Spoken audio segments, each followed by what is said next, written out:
students, welcome back once again to your online video classes. तो बच्चों, in the previous classes we have already discussed about the concept of multiplication theorem on probability, जिसमें कि हमने बहुत सारा concept पढ़ा था, जिसमें जहाँ पे कि हमने इंडिपेंडेंट इवेंट्स के बारे में पढ़ा था, जहाँ पे कि हमने एक्सक्लूसिव इवेंट्स के बारे में पढ़ा था, जहाँ पे कि हमने बहुत सारा प्रॉब्लम सॉल्व किया था related to those concepts and multiplication theorem probability हम कहाँ पे यूज करते हैं वो सब कुछ हमने पढ़ा था प्रीवियस वाला कॉन्सेप्ट में, जो कि पार्ट 2 था उसका वीडियो का। ठीक है, तो वहाँ वो वीडियो लेंदी हो जाएगा, दैट्स वाई मैंने इसको पार्ट कर दिया। वहाँ पे हमने बस कॉन्सेप्ट पढ़ा था, यहाँ पे हम क्या करेंगे बच्चों, बस उसके रिलेटेड जितना भी प्रॉब्लम्स है 13.2 का उसी को सॉल्व करेंगे। बहुत ही सिंपल सा कॉन्सेप्ट था, आप लोगों ने कॉन्सेप्ट पढ़ा था बहुत अच्छे से। अगर कॉन्सेप्ट पूरा याद है तो before starting that video just और एक बार वो कॉन्सेप्ट को बस रिवाइज कर देना, ताकि यहाँ पे प्रॉब्लम करने के टाइम आप लोग को थोड़ा सा भी कंफ्यूजन नहीं होगा। ठीक है, बहुत ही सिंपल सा कॉन्सेप्ट था। तो स्टार्ट करते हैं वीडियो को, जहाँ पे कि हम उसके रिलेटेड प्रॉब्लम्स करेंगे। तो the main focus is to solve the problems related to 13.2 exercise. So first question में आता है बच्चों, if probability of A is 3/5, probability of B is 1/5, then find A intersection B if A and B are independent events। तो as we know from that concept कि जब बच्चों independent event होता था उसका प्रोबेबिलिटी कितना होता था, probability of A into probability of B। So since A and B are independent events, the probability of A intersection B will be probability of A into probability of B। probability of A is 3/5 into 1/5, that will become 3/25। Finished. इतना ही था बच्चों। तो concept अगर समझ में आएगा तो बहुत ही आराम से हम कर सकते हैं। क्वेश्चन नंबर 2 में आते हैं, 2 cards are drawn at random. 2 card हमने निकाला विदाउट रिप्लेसमेंट। आपको मैं बोला था 2 कंडीशन होता था, एक था विथ रिप्लेसमेंट और एक होता था विदाउट रिप्लेसमेंट। तो विथ रिप्लेसमेंट मतलब एक बार लेने के बाद फिर से उसको रख सकते हैं, लेकिन विदाउट मतलब एक बार लेंगे तो उसको रखेंगे नहीं। ठीक है, वही वाला कॉन्सेप्ट है। From a pack of 52 playing cards find the probability that both the cards are black. तो दोनों कार्ड ब्लैक होना चाहिए। ठीक है, तो नंबर ऑफ टोटल कार्ड्स पहले था बच्चों 52, नंबर ऑफ ब्लैक कार्ड होता है 26। तो probability of having getting a black card will be first draw में जब हम निकालेंगे तो उसका प्रोबेबिलिटी कितना होगा, 26/52, that is 1/2। After drawing one card, तो यहाँ पे क्या बोला है मैंने, हमने एक कार्ड निकाल दिया, निकालने के बाद विदाउट रिप्लेसमेंट बोला है। तो अभी सॉरी ये 51 है। Number of total card left is 51 obviously, क्योंकि जब हमने निकाल दिया तो बचा कितना, और 51 कार्ड बचा, और ब्लैक कार्ड भी एक निकाल दिया था तो कितना बचा था, 25 बचा। ठीक है, तो उसका प्रोबेबिलिटी कितना हो जाएगा, 25/51। सो अभी मल्टीप्लिकेशन थ्योरम यूज करके probability of getting both the black cards will be probability of A into probability of B when A has already been occurred. So इसका निकला था 1/2, इसका निकलेगा 25/51। Just multiply it by using the multiplication theorem, we will get 25/102। that will be our answer। very nice question। okay बच्चों, question number 3 में आते हैं, one of the nice question for that exercise। a box of oranges is inspected by examining 3 randomly selected oranges drawn without replacement। यहाँ पे भी without replacement बोला है। If all 3 oranges are good, अगर मतलब एक बार में 3 ठो ऑरेंज निकालेंगे, तो अगर 3 ऑरेंजेस गुड निकला तो बॉक्स इज अप्रूव, तो बॉक्स अप्रूव हो जाएगा फॉर सेलिंग, अदरवाइज नॉट, वरना नहीं होगा। Find the probability that a box containing 15 oranges out of which 12 are good and 3 are bad once will be approved for sale. मतलब तो 15 oranges है, वहां से 12 ठो अच्छा ऑरेंज है और 3 ठो मतलब खराब ऑरेंज है, तो उसका क्या प्रोबेबिलिटी है कि मतलब वो अप्रूव हो जाएगा एट ए टाइम, तीनों मतलब गुड निकलना चाहिए तब जाके अप्रूव होगा। यहाँ पे वो ऑलरेडी मेंशन कर दिया। तो 3 इवेंट यहाँ पे ले लेते हैं हम, ABCR इवेंट दैट फर्स्ट पहले ड्रॉ करेंगे तो विदाउट रिप्लेसमेंट बोला है, तो पहला गुड होगा, सेकंड वाला ड्रॉ करेंगे वो भी गुड होगा, थर्ड वाला करेंगे वो भी गुड होगा। तो उसका क्या प्रोबेबिलिटी होगा, तो ऑब्वियसली मल्टीप्लिकेशन थ्योरम अप्लाई करेंगे। तो देख लेते हैं। तो प्रोबेबिलिटी ऑफ ए, पहले इवेंट जो है पहला ड्रॉ में वो गुड ऑरेंज निकलेगा जैसे, तो probability of good orange in first draw, तो फर्स्ट ड्रॉ मतलब टोटल ऑरेंज था 15, वहां से 12 था वो अच्छा था, तो ऑब्वियसली प्रोबेबिलिटी कितना हो जाएगा, 12/15 हो जाएगा। सो आफ्टर फर्स्ट ड्रॉ, पहला ड्रॉ के बाद अभी बच्चों गुड ऑरेंजेस कितना बचा, 11 ठो, टोटल ऑरेंजेस में से एक चला गया तो कितना बचा, 14 ठो। तो अभी अगर मैं पूछूं गुड ऑरेंजेस सेकंड ड्रॉ जब निकालेंगे तो एक गुड ऑरेंज तो चला गया, टोटल भी चला गया था एक, तो 14 बचा था, तो the probability will become 11/14 without replacement बोला था, क्योंकि हम रिप्लेस नहीं कर सकते। So the probability will become 11 by 14, that is b by a, मतलब b का probability निकालेंगे when a has already been occurred, the replacement नहीं हो सकता। फिर फर्स्ट रो के बाद अभी आफ्टर सेकंड रो करेंगे। आफ्टर सेकंड रो अभी बच्चों गुड ऑरेंजेस मतलब 12 था, एक चला गया 11, फिर और एक चला गया तो बचा 10, और टोटल में से भी 2 चला गया, दैट इज बता 13, और विदाउट रिप्लेसमेंट बोला है। तो c का probability निकालेंगे when a इंटरसेक्शन b, ये दोनों ऑलरेडी बिन अकर्ड हो गया है, तो good oranges in third row will be 10 by 13 obviously. तो पहले में 12 by 15, एक गुड चला गया, एक ऑरेंज चला गया, 11 14, एक गुड चला गया, एक ऑरेंज और एक चला गया, तो 10 by 13। So after by using the multiplication theorem probability, the probability that all the oranges are good will be probability of A intersection B intersection C, that is this probability of A into probability of B by A into probability of C by A intersection B। ये था, मतलब तीनों को multiply कर देंगे, 12 by 15 into 11 14 by into 10 by 13, that will become 44 by 91 and that will be our answer। Very nice question है बच्चों, multiplication theorem हमने यूज किया है यहाँ पे। ये तो और आसान सा क्वेश्चन आ गया, देखो बच्चों, a fair coin and unbiased die are tossed. एक मतलब फेयर कॉइन और अनबायस्ड डाई, मतलब कॉइन को भी टॉस किया गया और डाई को भी फेंका गया। Let A B the event, वो ऑलरेडी ए बी इवेंट दे दिया है। Let A B the event where A क्या बोलता है, head appears on the coin, head आना चाहिए कॉइन में, एंड बी जो इवेंट है वो बोला है 3 ऑन द डाई, 3 आना चाहिए डाई में। Check whether A and B are independent event और नॉट। तो हमको बच्चों बोला है कि वो इंडिपेंडेंट इवेंट होगा कि नहीं, हमको शो करना है, चेक करना है। तो इंडिपेंडेंट इवेंट्स चेक करने के लिए हमको क्या करना पड़ता है बच्चों, ऑब्वियसली इंडिपेंडेंट इवेंट जब भी हम चेक करते हैं वहां पे हम क्या करते हैं ना, इंडिपेंडेंट इवेंट के लिए probability of A, suppose A and B are 2 events, तो probability of A into probability of B, अगर उसका इंटरसेक्शन का प्रोबेबिलिटी के साथ इक्वल हो जाता है, then we can say that probability both the events are independent event। So given a fair coin and unbiased die tossed, यहाँ पे हमने टॉस किया उसको, तो सिंपल स्पेस कितना मिल जाएगा, हेड आएगा, तो हेड के साथ तो 6 नंबर आ सकता है, तो H1 H2 H3 H4 H5 H6 आ सकता है, या फिर टेल के साथ आ सकता है T1 T2 T3 T4 T5 T6। तो टोटल सिंपल स्पेस का नंबर कितना हो गया, एन ऑफ एस अगर हम निकालेंगे तो कितना हो जाएगा, 12 हो जाएगा ऑब्वियसली। सिंपल स्पेस का number of simple space, number of element in the simple space is 12। Is that clear? अभी बच्चों क्या करेंगे,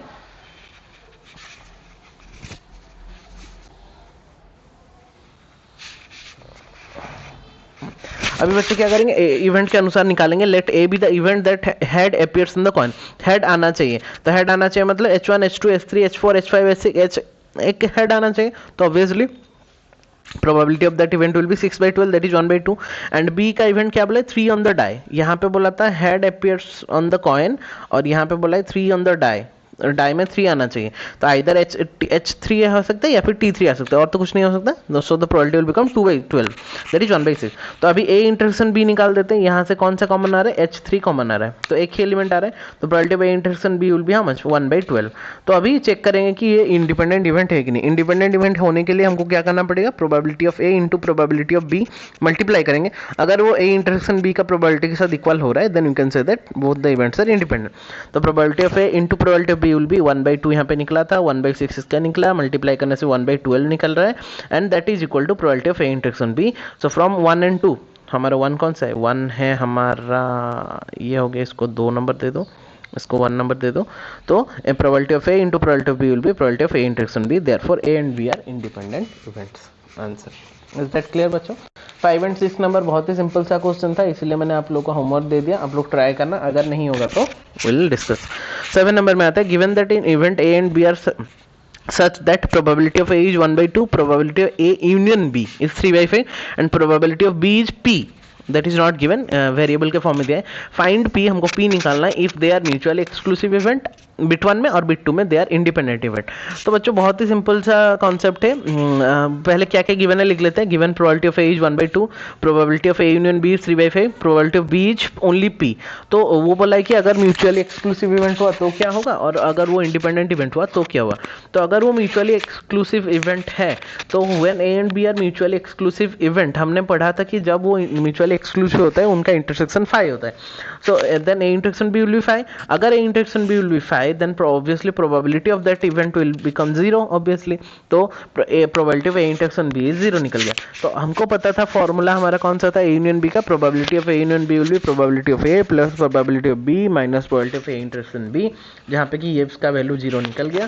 तो just put the value 3/5 equal to 1/2 plus probability of B P था, मेरा पी का वैल्यू निकाला था -0, so after solving will get how much, P equal to 1/10। Very simple concept. Independent event में लेकिन उसका ये वाला जैसे 5 हुआ था, वहां पे क्या होगा ना, इंडिपेंडेंट इवेंट में क्या होता है ना, probability of A into probability of B करने से उसका इंटरसेक्शन निकलता है। तो probability of A into probability of B equal to probability of A intersection B, probability of A is given 1/2, probability of B is given P, तो probability of A intersection B will become how much बच्चों, p/2 और 1/2 into P. ठीक है, ये तो निकल गया। अभी क्या करेंगे, वही फॉर्मूला यूज करेंगे, probability of A union B will be probability of A plus probability of B minus probability of A intersection B. A union B हो गया 3/5, probability of A given 1/2, B given P, A intersection B निकला मेरा कितना, यहाँ पे निकला p/2।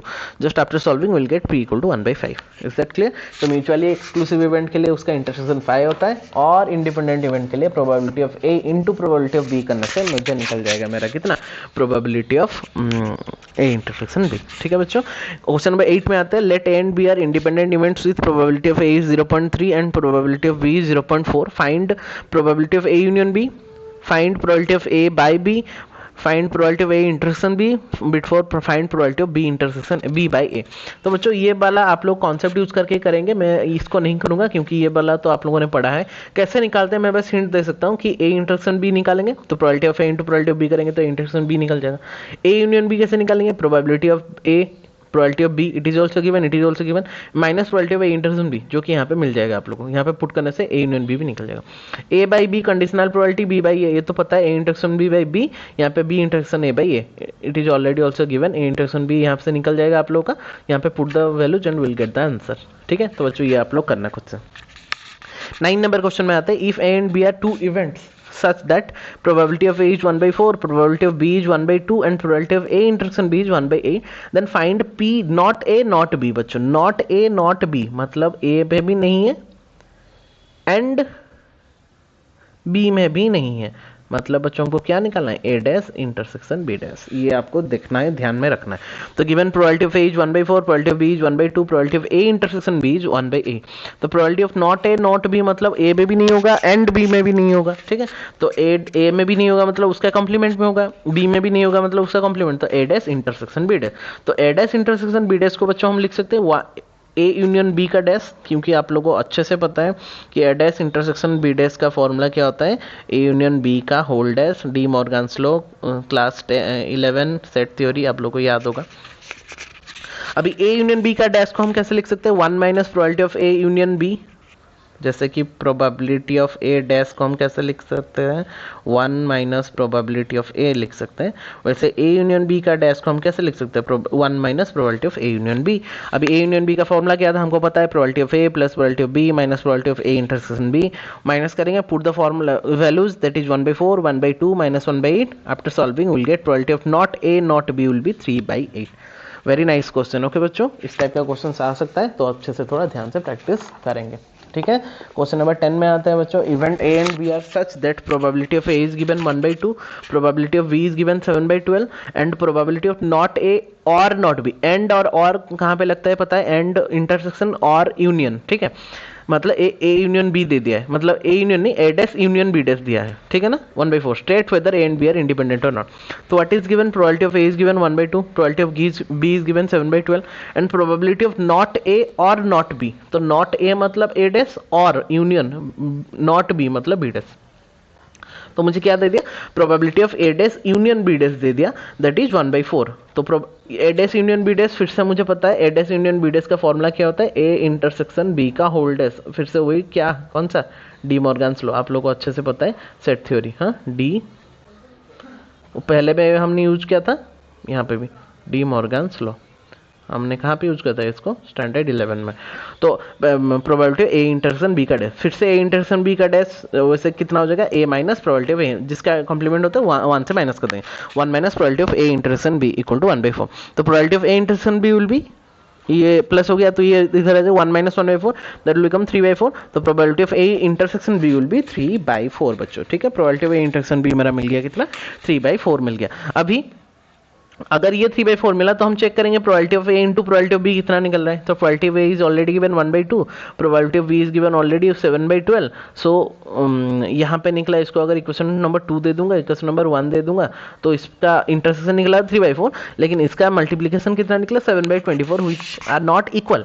So from 1 into what we have, P of A into P of B is not equal to P of A intersection B. तो event independent होने के लिए वो दोनों का मल्टीप्लीकेशन इसका इंटरसेक्शन के साथ इक्वल होना चाहिए, जो कि यहाँ पे नहीं हो रहा है। That's why A and B are not independent events. Is that clear बच्चों? वेरी नाइस क्वेश्चन है।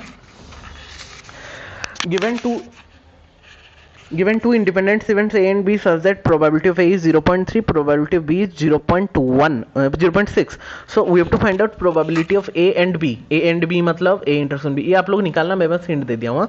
probability of A and not B, A निकालेंगे and इंटरसेक्शन नॉट बी मतलब बी डैश, ए और बी मतलब A union B, A neither A nor B, neither A dash nor B मतलब and B भी नहीं होगा, मतलब ए में भी नहीं होगा, बी में भी नहीं होगा, तो ए डैश इंटरसेक्शन बी डैश। तो ये आप लोग ट्राई करके निकाल सकते हो खुद से, ठीक है, मैंने इसलिए हिंट दे दिया, आप लोग ट्राई करना है। तो क्वेश्चन नंबर 12 में आते हैं, one of the most important question. A die is toss thrice, 3 बार एक डाई को टॉस किया गया। Find the probability of getting an odd number at least once, at least एक ऑड नंबर, एटलीस्ट वंस एक ऑड नंबर आना चाहिए बच्चों। तो पहले सैंपल स्पेस अगर निकालेंगे, थ्राइस से मतलब 6 to the power 3 that is 216, ये तो आप लोगों को पता है 6 to the power n में होता है। अगर 2 बार होता है तो 6 का स्क्वायर 36 होता है, अगर 3 बार तो 6 का क्यूब 216, अगर 4 बार करेंगे तो 6 का 4 जितना होगा that will be the answer, ठीक है। सैंपल स्पेस हो गया इतना, तो number of sample space will be 216। तो अभी इवेंट ले लेते हैं बच्चों। इवेंट में वो बोला है कि एटलीस्ट वन ऑड नंबर आना चाहिए, an odd number at least once. तो ए को हम ले लिए ऑड नंबर एटलीस्ट वन, तो उसका कॉम्प्लीमेंट क्या होगा? अगर वो हो जा रहा है एटलीस्ट वन एक ऑड नंबर आना चाहिए, तो उसका कॉम्प्लीमेंट मतलब उसको अगर माइनस करेंगे तो क्या मिलेगा? उसका उल्टा में क्या मिलेगा? Not getting an odd number. अगर वहां पे वो इवेंट में हमने लिया कि सब कुछ एटलीस्ट एक ऑड आना चाहिए, तो उसका उल्टा मतलब ऑपोजिट में क्या आएगा कि कोई भी ऑड नंबर नहीं आएगा। तो कोई भी ऑड नंबर नहीं आएगा मतलब ऑल इवन नंबर्स आएगा। ऑब्वियसली कोई भी ऑड नंबर नहीं आएगा मतलब क्या नंबर आएगा? इवन नंबर आएगा। और इवन नंबर आएगा मतलब 3 बार हमने थ्रो किया ना, तो आइदर फर्स्ट में 2 4 6 आ सकता है, सेकंड में 2 4 6 आ सकता है, थर्ड में 2 4 6 आता है। तो टोटल कितना पॉसिबिलिटीज है? 27 possibilities are there. Is that clear और नॉट? 3 बार थ्रो कर सकते हैं, तो पहले में भी 2 4 6 आ सकते हैं इवन में, सेकंड में भी 2 4 6 आता है, थर्ड में भी 2 4 6, इवन तो वही होगा ना। तो 3 3 3 27। तो प्रोबेबिलिटी ऑफ ए डैश, ये कॉम्प्लीमेंट कितना निकलेगा? 27/216। Is that clear? अगर ऑड नंबर हमने इवेंट लिया था, हमने उसका उल्टा ले लिया, तो कितना हो जाएगा? Not odd number that is even number, उसका प्रोबेबिलिटी कितना है? 27/216। तो उसको अगर मैं 1 से माइनस कर दूं, क्योंकि टोटल प्रोबेबिलिटी 1 होता है, और 1 से अगर मैं नॉट ऑड नंबर को माइनस करूं, will get the odd number at once, मिल जाएगा। तो probability of A will be कैसे निकलेगा? 1 माइनस हमको ऑड नॉट ऑड नंबर से माइनस कर देना, तो 1 minus probability of A complement. तो 1 minus probability of A complement निकला 127/16, 1 से माइनस करेंगे will get 7/8। Now therefore probability of odd number at least once will be 7/8। ठीक है, हमने इसको उल्टा मेथड में किया। वो हमको पूछा था कि ऑड नंबर निकलना चाहिए, मैंने क्या किया ना, इवेंट को नॉट ऑड नंबर करके ले लिया, उसका कॉम्प्लीमेंट को, फिर वहां से निकाला and will get the answer. Is that clear बच्चों? Very nice question. 13 number use your homework, वो भी सेम टाइप का क्वेश्चन है, इसलिए आप लोग का होमवर्क है, ट्राई करना, ठीक है। 14 नंबर में आते हैं। 14 नंबर में क्या बोला है बच्चों? Probability of solving specific problem independently. Independently मतलब वो ऑलरेडी बोल दिया कि एक इंडिपेंडेंट इवेंट्स है by A and B are 1/2 एंड 1/3 रेस्पेक्टिवली। तो ए का प्रोबेबिलिटी है 1/2, बी का प्रोबेबिलिटी है 1/3। If both try to solve the problem independently, फिर से वो बोला कि इंडिपेंडेंटली वो सॉल्व करें, मतलब इंडिपेंडेंट इवेंट है ये। Find your probability that bit 1 में क्या बोला? द प्रॉब्लम इज सॉल्व्ड, वो प्रॉब्लम सॉल्व हो जाएगा दोनों से। और बिट 2 में क्या बोला? Exactly one of them solve the problem, मतलब कोई एक ऐसा है जो कि प्रॉब्लम को सॉल्व करेगा। तो given probability of A is 1/2, probability of B is 1/3, 1/2 1/3। तो पहले में क्या निकले? प्रॉब्लम इज सॉल्व, हमारा कैसे निकलेगा? तो जब भी ऐसा कुछ होगा तो हम ट्राई करेंगे कि उसका अनसॉल्व वाला करने के लिए, मतलब उसका उल्टा करने के लिए। तो प्रॉब्लम इज सॉल्व मतलब 1 minus problem is not solve अगर निकाल लेंगे तो हो जाएगा। तो 1 minus probability of not solve, तो प्रॉब्लम इज नॉट सॉल्व, तो प्रॉब्लम इज नॉट सॉल्व मतलब ना ही वो ए से सॉल्व हुआ ना ही वो बी से सॉल्व हुआ, मतलब ए से नहीं, ना ही वो ए से सॉल्व है मतलब ए डैश, और ना ही वो बी से सॉल्व है मतलब बी डैश, तो ए डैश इंटरसेक्शन बी डैश। ठीक है, प्रॉब्लम ही सॉल्व था, मैंने क्या किया ना 1 माइनस नॉट सॉल्व वाला लिया, 1 माइनस नॉट सॉल्व वाला प्रॉब्लम नॉट सॉल्व, तो ना ए से सॉल्व हुआ ना बी से, मतलब A dash intersection B dash. So as A and B are independent events, then we can say that A intersection B will be probability of A into probability of B. तो A dash intersection B dash का क्या हो जाएगा, probability of A dash into probability of B dash। अभी फिर से probability of A dash will be given by 1 minus probability of A, 1 minus probability of A हमने ये वाला पढ़ा था, and probability of B dash will be given by 1 minus probability of B। तो वही वाला कॉन्सेप्ट यूज करेंगे। तो probability of A dash के जगह में हमने क्या किया, 1 माइनस प्रोबेबिलिटी ऑफ ए और प्रोबेबिलिटी ऑफ बी डैश की जगह 1 माइनस प्रोबेबिलिटी ऑफ बी। तो 1 minus probability of A is given 1/2, probability of 1 minus 3 1 minus 1/3, after solving will get 1 minus 1/3, that will become 2/3। So probability of problem is solved it will be given by 2/3। हमने उसको not solve के तरीका से निकाला, last में हमारा निकला कितना आंसर 2/3। तो 1 माइनस नॉट सॉल्व जितना निकलेगा प्रॉब्लम सॉल्व भी उतना ही निकलेगा। ठीक है बच्चों, वेरी नाइस क्वेश्चन। अभी बोल रहे हैं exactly one of them solve the problem. तो कोई एक ऐसा बंदा है जो कि वो प्रॉब्लम को सॉल्व करेगा तो उसका दो ऑप्शन हो सकता है, या तो ए सॉल्व करेगा बी से नहीं होगा, एग्जैक्टली वन करेगा ना, तो ए करेगा तो बी नहीं करेगा, और ए अगर नहीं करेगा तो बी कर सकता है। तो मुझे नहीं पता ना कौन कर रहा है, इंडिपेंडेंट इवेंट है, ए भी कर सकता है बी भी कर सकता है, मुझे नहीं पता कौन कर रहा है। तो मुझे दो केस लेना पड़ेगा कि ए कर रहा है लेकिन बी नहीं कर रहा है, और बी कर रहा है या फिर ए नहीं कर रहा है। तो ए कर रहा है बी नहीं कर रहा है तो ए इंटरसेक्शन बी डैश, या फिर ए नहीं कर रहा है बी कर रहा है मतलब ए डैश इंटरसेक्शन बी। तो अभी इंडिपेंडेंट इवेंट है तो मल्टीप्लाई हो जाएगा probability of A into probability of B dash plus probability of A dash into probability of B. Just put the values, यहाँ से मैंने वैल्यू निकाल लिया था डायरेक्टली, या फिर आप लोग प्रोबेबिलिटी ऑफ बी डैश को ऐसे सॉल्व करके निकाल सकते हैं। 1/2 into 2/3 plus 1/2 into 1/3 will get 1/2 will be the answer after solving. Is that clear बच्चों? One of the nice question. 14 number also.